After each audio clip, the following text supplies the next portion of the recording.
You're listening to the Recovered Life Show, the show that helps people in recovery live their best recovered lives. And here is your host, Damon Frank. And welcome back to the Recovered Life Show. It is Monday, May 16th, 2022, episode 110, here with my co-host, Christina Dennis. What's up, Christina? I am so happy to be here. Happy Monday, Damon Frank. How are you? Happy Monday to you. Everything is going really well today. I'm back in the swing. I've been working on my Monday morning get up early because we've got a big, Mondays are big for us. We've got the show live at 8, and then we've got a huge Recovered Life discussion that we do every week at 9 Pacific. So it's a busy week for me, Christina. It's a busy week for you. So I got to get up and ready to go, but I'm great because we've got a great episode for everyone today. All about addiction, all about recovery, a little bit of codependency in there. So I think there's going to be an addiction for everyone in this episode. Don't you think? Yes. If I'm here, there's always a little bit of codependency in there, isn't there? Yeah, I'm really excited about it. I'm very excited about it. We've got some good stuff to share. Well, one of the things that was interesting is we were talking about the Recovered Life community that we've been building, and we've been making a lot of changes to that. A lot of great new free content that is floating out there if you join the Recovered Life community. A brand new interface, which we've been working on, a new way for people to share, an exciting little partnership that we actually have going on with a technology company that's, I think, going to revolutionize the way that people that are in recovery are interacting with each other. It's like a little bit better than the Facebook model. It might be a lot better than the Facebook and Instagram model, and much more personal. So more about that as the next shows unfold here on the Recovered Life. But look for that, guys, and join. You can go to recoveredlife.us and definitely join, because you're going to want to be part of this new thing that we're doing. Yep, don't miss out. Before we start the episode, though, I want to let everybody know that this show is being brought to you by Recovered Life contributors like me and viewers like you. Please like, share, follow, leave us a comment. Let us know what you want to talk about. Also visit info.recoveredlife.us. You can show us a little love via donation that allows us to keep helping others. And you can join that network Damon was talking about. It's info.recoveredlife.us.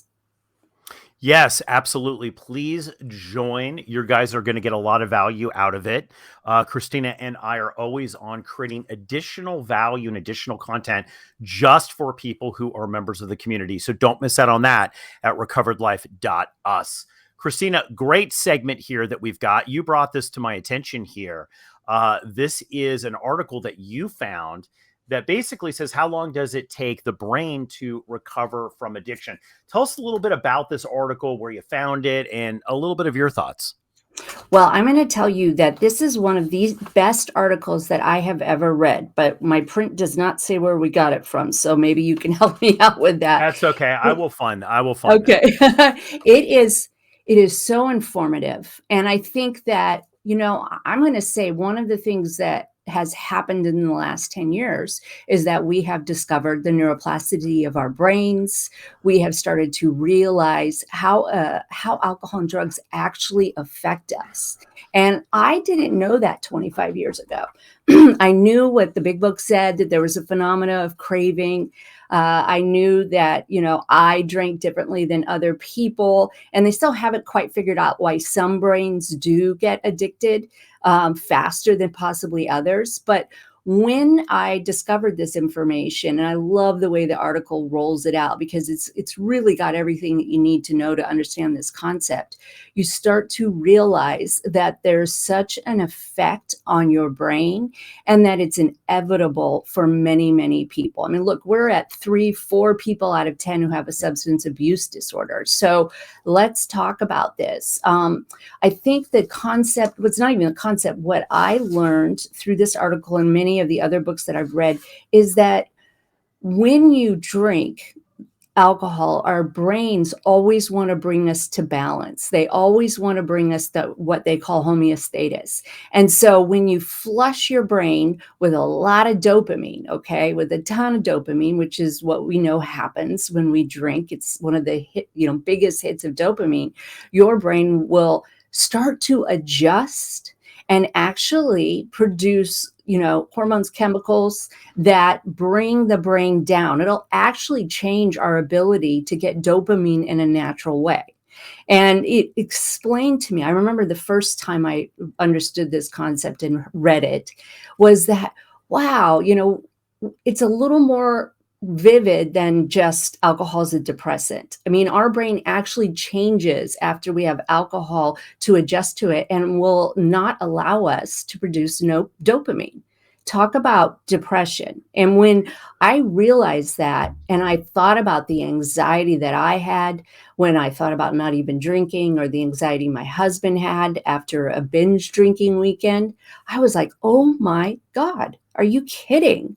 This thing that, is supposed to make us feel good actually turns out to really making us feel bad. Well, it's interesting because in this article, and I'll cite the article here. It's from Stone Ridge, and Mm, wrote this article, and I believe that they're a treatment center or a scientific center. But what was interesting about it, is that the study, it says, what do brain scans of addicted people show? And it's interesting because it goes down, like we always thought, I think before the science got there, we mhm. knew before that, like, people who are alcoholics act differently when alcohol gets into their body. We couldn't really describe this. And this is where I think when people are thinking about a disorder or a disease, or is this just a psychological issue, right? Is this a Yes. mental health issue? Uh, this is where I think alcoholism took kind of a rough beating up, like, because Yes. we couldn't, it's really hard to explain to a scientist or a doctor from a scientific method. It's like, no, you don't understand. It's different when I take alcohol as opposed to a non-alcoholic taking alcohol. And then, Right. and their response, and of course, this medical response would be, prove that to me, show that to me. Mhm. And this actually does prove it. And one of the things that I put on the screen here, and it says that PET scans show a flow of dopamine to different regions of the brains in individuals who misuse drugs, right? So Wow. we know that, like, we know now scientifically that different things are happening when people who are conditioned to alcoholism or alcohol or addiction or any type of addiction ingest alcohol or drugs. Well, and I think this information is so powerful, especially if you're in early recovery. With the data, we start to realize that even though we believe, and our brain believes, that this is the best way for us to treat it because of the dopamine and where it goes, it actually always hurts us in the long run. It always hurts us because our body adjusts so that it will, not we won't have too much dopamine. And when I first read that and understood that concept, I was like, oh my God, it's such a lie. And understanding that made me feel like, oh, this is just a matter of time for me to take and detox, because the article goes on to explain that once alcohol or the drugs are out of your system, then your brain can start to repair.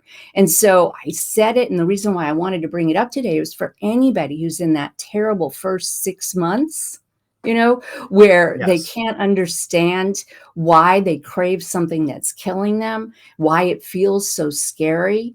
It feels scary because we've, screwed up our chemicals, and we can't overcome that just by, positive thought. We have to kind of live through that detox. But I hope Well, it gives yeah. people hope. I really Well, wanted to give people hope. anyone who has dealt with anyone who is detoxing from alcohol, you could start to see the different things actually physically happen to them that are going on inside biochemically, right? Like, so Yeah. this thing of these waves of cravings, this is Mhm. something, that when I was reading this, I'm like, okay, this makes a much more scientific approach to this, because these waves of cravings that are coming through, right? And they come out and they're very, very, very intense. I think that Mhm. the thing that's interesting about this, Christina, is that one of the things that I think the 12-step and especially Alcoholics Anonymous, I think deserves a lot of credit for, is in the 30s, in the 40s, in the 20s, they really were putting together a really good observation study Yes. of dealing with alcoholics and why certain people seemed to get sober and why others did not, right? Right. And they knew that there was this personality kind of, I'm going to say, kind of a personality disorder, if you will, right? Hmm. With people that were acting out emotionally. And then there Yes. was this physical craving. And then there was also this spiritual side that was all moving together, right? Right. And I think I think that's the most baffling thing to people who are not alcoholics. They just don't get this at all. But No. people who are alcoholics totally see this. I think where we fall is being able to tie, there is really no science to be able to tie all of that together, really. Not yet. I think that they're getting closer though. And, when I first got sober, I remembered that year and I remember the depression and the sadness. And I remember thinking, something is incredibly wrong with me. Something is so bad that I can see all the positives in my life, yet this is still calling to me. And I hope that the science behind it gives people some peace that, your brain is going to do this. There's a matter of time for it to repair. And in everybody, you will reach a homeostasis. They go on to discuss that the first 90 days, you get some immediate relief, but it takes up to a year. Now, I hope everybody will go and download this article, because once you see it in black and white and scientifically, you won't think it's a moral issue. Plus, it has a time frame. We know that if we continue to stay sober, we continue to repair our brains. Yeah. And I think, one of the things about the study of this that I find is interesting is that, in early sobriety, like you're saying, how do you apply this to early sobriety? Hmm. We know that just by being sober coaches, Christina, one of the things that we see a lot with people who are in recovery and not happy, right, Hmm. is that they are still kind of chasing the dopamine hit. And Yes. we call this, in coaching, we call this stacked addictions. Right. People that go from, okay, I was an alcoholic and drug addict, but now I'm sober, but now I take really risky gambling moves or Hmm. food or sex or whatever they replace that dopamine hit with. They've Yes. replaced it with that because they're still chasing that dopamine hit, even Hmm. though they are stone cold sober from a substance. Well, you're so right. And I think that as a sober coach and, some of the things that we do together with our clients, we start teaching them and showing them this is a formula. Like, everybody has access to increase their serotonin. Everybody has access to increase their oxytocin. And it's just a matter of time, like driving a clutch. Eventually, we will start to live on those kind of chemicals, and dopamine will be used for the intended purpose, which is to get something done. But our brain helps us get addicted to dopamine. Well, what this made me think of is, working with people who thrive in chaos. They Hmm. thrive in the dopamine hit, but then when they're sober, when the chaos happens, all of a sudden they freeze up, they feel sick, they don't feel good anymore. They no longer want to live in chaos necessarily, although it's Right. appealing, right? There's an appealing on the dopamine kind of level because Yes. that's firing off all the dopamine and addiction stuff, right? But Right. but inside they feel like, oh, they don't feel good anymore, right? They can't handle the level of toxicity that they used to handle. For me, that's a sign of recovery and a sign of healing. So it does say that at some point, in this article, that you get to a place where things start to level out a little bit. Yes, and that's the key. I love the discussions of what alcohol really does to us, even with a non-alcoholic, to understand that when you're ingesting something that is inevitably going to turn into something that feels bad, we maybe start thinking ahead of time, oh gosh, this really isn't very helpful for me to put my brain through this. even if it's once a month. And I'm not saying people shouldn't drink. I just think that it should come with a warning. I think this information needs to get out there. There's a lot of things that glorify what alcohol does. It's attached to a lot of, activities, like this is how you relax, this is how you have fun. But there's a price to pay every time you drink. You're set up to actually be in a worse off position than you were before you took that drink. Yeah. And I think plus we're not even talking with alcohol, you have the sugar component as well. And we've talked a lot about on the show about sugar addiction, and I find that to be the case too. It's like, I'm honest enough to say that, like, when I'm under a lot of pressure, like I was under pressure this weekend, we were doing something. There was a lot of emotions involved in it. There were a bag of Skittles. I ate the bag of Skittles. I had a feeling, right, that I feel a little bit better. Like, and I know that's very similar to this, that sugar fires off things in my brain. Now, I've also learned too that 2 hours later, I wasn't happy that I ate the Skittles, right? No. I was not happy because I just ingested a lot of sugar. And now emotionally, I don't feel as on top of my game as I would have if I hadn't have done that. And physically, I don't feel good. No. And there's a chemical reason. There's scientific data explaining that. The thing that I also want to emphasize before we finish this segment is that your brain can repair itself. Neuroplasticity is still relatively new, 20 years or so, where people have started to see that. And although some drugs will permanently damage your ability in certain areas, gray area, white matter, knowing that it will not always feel like this, knowing that you can live a more evened, balanced life, and also knowing that you have the actual power to start these other activities that will help you, I think is really, really powerful. Yeah. Well, one of the things that they don't really dive into a lot here is the practicality of living sober, right? Yes. And I think there's a couple of things going on. There's the physical stuff that's going on, but then there's also the, like, I'm now living sober and I'm waking up, and yes, that feels good to wake up not hungover. It feels good. All that stuff is great. Like, as somebody like you and I would agree, who both have very long-term sobriety, that's a huge plus, right? Like, so as you go, but I'm telling you, I remember back in the day waking up and not being I didn't really know how to live without alcohol, right? Of course. Like, so for me, it was such a big part of my life, and I lost something that was such a huge part of my life, integral to how I was able to really cope with things. That, there was a period of time where I did not feel, even though physically I felt better, I did not emotionally feel better. And this leads into the depression when you're detoxing and depression comes, and then also waking up and not knowing how to really deal with your life. That's why I think it's so important to put together a really strong recovery program in early recovery, so you actually are on the right path. You're not just spinning in the wind.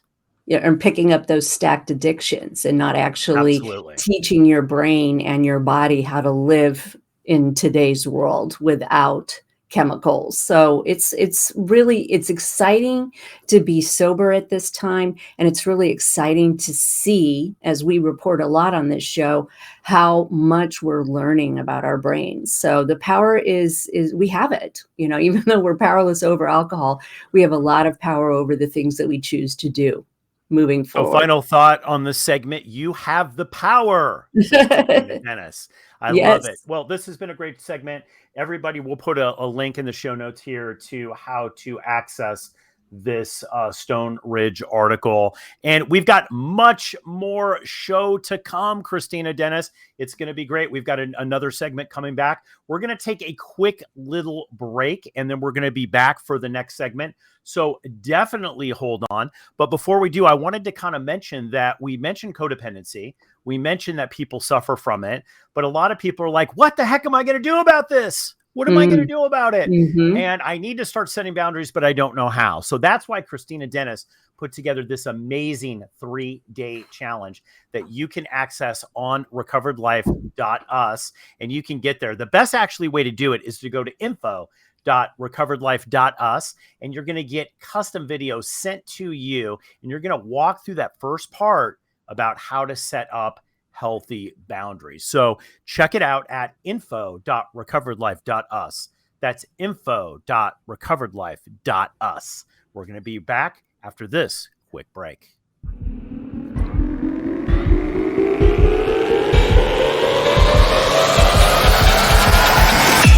You're listening to the Recovered Life Show. Welcome back. So happy you are here with us. Before we start that second segment, though, I want to let everybody know that this show is being brought to you by Recovered Life contributors and people like you. Please like, share, follow, tell a friend, leave us a comment so that we can continue the conversation on subjects that really matter to you. Also visit info.recoveredlife.us where you can join the network, which is completely free. Show us a little love with a donation that allows us to keep the show going and help others. And remember, that's info.recoveredlife.us. Thank you so much for mentioning that, Christina. We have got a great segment for you here. Right. I love the scandalous stuff. I love the high drama stuff. So, it's interesting because on my little iPad, I put little things that I want to see, and some of it has to do with sobriety and recovery. And up pops this little thing from Ask Amy. And we've talked about some of these Ask Amy articles before. This one was posted in the Chicago Tribune. And what I loved about this is it says, Ask Amy, sober friend worries about friends enabling. And basically, I'll just cut to the chase here with what this was about, is that there is a woman and this man is dating her, and this woman lives with her mom. And she's basically always in DUIs, and he's enabling and running in and rescuing her. And the mom's rescuing her, and the mom and the boyfriend are getting together talking about the woman's alcoholism, but not really taking any action and trying to help set up this woman's life so she won't fail and get caught drinking, basically, right? And this made me think about enabling. And I thought, wow, what a great segment, because so many people in recovery have been in a position where they feel that they've either been an enabler or been enabled or been enabled, right? Yes. Or enabling now. Right. So true. I mean, I can sit back and think of every time somebody drove me home or helped me make an excuse about, my blackout drinking, who stepped in to help me, live life and not feel the consequences. And I can see it, with people that are sober. They still have some enablers around them. They still don't hold the addict accountable. I mean, we know that it continues. When you enable somebody to continue drinking, you're just extending the process and probably shortening their life. And I think it's important when we talk about it, and I'm not trying to bash on codependents. I am a codependent, but it's because the codependent doesn't want to feel the pain of watching somebody fall down. It's because they're uncomfortable with it. And it does not, in the long run, help anyone if we continue to enable the addict. Yeah, well, I would say that, definitely there's some codependent stuff going on here in this article. That's the thing. It was less about enabling for me. It was more about codependency, right? Because the question that I would have to this person is, what are you getting out of enabling her? Yes. Right? That's the big thing. It's like, what are you getting out of this? Right now, it's interesting because you and I both have kids, right? And we also have had family members that have had, there's always family members or close friends that have drama or will have problems with drinking or drugs or anything, right? And you so much want to try to help them, especially if you're in recovery. This is where the line, what I learned kind of the hard way in early recovery in working with people through 12-step groups is that not everybody wants to be fixed. Not everybody wants to get recovery, and not everybody cares what you have to say about it. Right. So, you learn the hard way, right? And so you sure do. Dragging people to the finish line, right, has never worked for me. And it's been a hard lesson, Christina, that I've had to learn in recovery. It is so painful, and you kind of touched on it, and I did earlier, which is, what are you getting out of it? And our fear, trying to alleviate our fear or feel the feelings of sadness, disappointment when somebody acts out or starts to face the consequences that they must face when they drink alcoholically is the reason why we enter in. It seems like we care about the people, and we really do care about them, but it's our own fear of the feelings that are going to happen in us when we stand by and watch somebody hurt themselves that we try to avoid. And codependency is such a thick, layered area for all addicts. That's what I believe. I've met codependents who aren't alcoholics, but I've never met an alcoholic who isn't a codependent. And it really takes time to pull back and check your motives. I don't believe everybody has to hit a bottom, a bad bottom to actually decide to quit drinking. But once somebody has told you, once they've identified that it's a problem and you've helped them to get to a place where they can get help, then it's really up to them to decide, okay, I'll take this help or I'll give it a chance. And that's very painful to watch. Well, I think too, is one of the things that is always said in with alcoholics is that people in active addiction who don't really want to stop, they're looking for ways to be able to continue on with that high, right? To continue on living in alcoholism or drug addiction or any kind of addiction. They take hostages, right? Like, so this is the thing, like, this is really what this is about. This woman has taken these two people hostage. But one of the things that was a huge breakthrough for me when I had first learned about codependency, and I thought, wow, this is interesting, right? And I remember being in a 12-step group and somebody was sharing that they had had this situation. And the comment in this group, in this type group of people who all had a lot of recovery, said, you need to have the person get sober as much as they need to take that drink. And there's a boundary that has been crossed there that is not allowing you to see this clearly, and that they are an independent person. And as much as you might want to do that, and as much as you might need to actually physically intervene with either an intervention or the police or whatever, right? Whatever that might be, mental health expert, that you have to be careful because you don't know where you start and they end, that it's this intermeshing. And that is codependency to its core. It really, really is. And one of the ways that you can determine whether you're in an enmeshed relationship is to think about how you react to bad things that are happening to the other person. Is it like it's happening to you? Are you getting hooked in and enraged if something bad happens? Are you afraid and staying up at night because your friend hasn't come home, or there she is again drinking in the corner, or there she is under a pool tarp? I'm not saying this because it happened to me. It may be. And, feeling that and understanding that you're going on the roller coaster with them, and there's no way that you can help them as long as you're staying on that roller coaster is important for all of the enablers out there and for codependents. We cannot get sober for somebody else. They have to want to get sober. They don't necessarily have to know that they want to get sober right when you introduce maybe a recovery or an intervention, but they have to be willing to try. Yeah, this is, I would say that if you were to take a survey with them, if you and I were coaching this family, right? I would say, like, what would we be doing? Because we do this, we've worked a lot together in things where we've, focused in on that family dynamic. And, I would definitely do that codependency test. It's like, do you have an opinion on anything when you go out, right? And the thing is that with this alcoholic hostage taker, you find this a lot. You find this a lot, is that when the alcoholic realizes that the person has no boundaries, subconsciously, I believe they attract. So the active alcoholic will move right into the most codependent people and put themselves right in the middle of it, because it does enable them to be able to do what they want to do.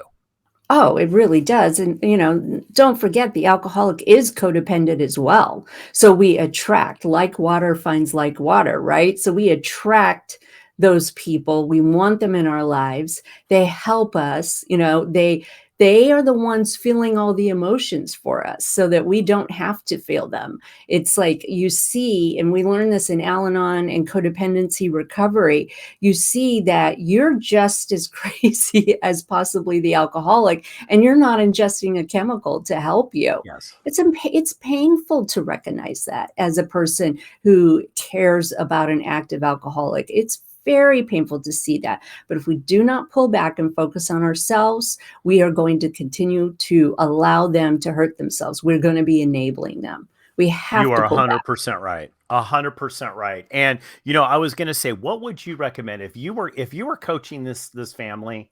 What Mhm. would you recommend, Christina? Oh, well, I would be very clear about how much I love this person, how much I care for this person, how much I want them to live a happy, joyous, and free life. I would set up a system in which I'm willing to find you help. And then I would get my butt into a 12-step group and a peer support group that helped me start focusing on my behaviors because, alcoholism, drug addiction is a family disease, and we all have to clean up our own house before we can go and help somebody else. So that's what I would do. Absolutely. It is very important to do that. I think to set those boundaries out, which we were Mhm. talking a little bit in that last segment. My recommendation would be is that to really sit back. You talked about we talk a lot about in recovery the restoration of sanity Yes. for an alcoholic, but I would say the exact same thing. It's like if I was working with them, I would say like let's get a notepad down and let's put a column on the left hand side, rational, sane Yes. responses, and then non-rational, insane responses. And I think you would find that that right column is really heavily loaded. Like if you're trying to rescue people, and you're intervening and doing something criminal by pulling them out of a DUI situation, right? Yes.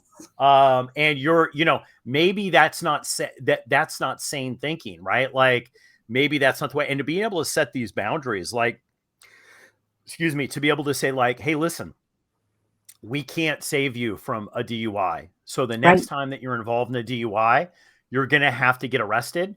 You're going to have Mhm. to get booked, and you're going to have to sit there, and we're not going to bail you out. Like Sure. these are the rules, right? Like these are the rules, and to stick to those rules. And I think that is hard for people in codependency because it's super painful. But after working with you and coaching people in this, what I found is that not sticking to the rules, Christina, is way even more painful Oh, it because is. at the end, the alcoholic never has, we're not allowing, and this is, I think, the big takeaway from me. We have to allow people the dignity to make mistakes and have their own experiences. So true. Yes, if somebody's about ready to dive off of a bridge, yes, of course I'm going to grab them. That's not what I'm saying. But what I'm saying is that when you have set it up, when you've educated, when you've done everything that you can, sometimes people need to make their own mistakes. They do. They do. And we know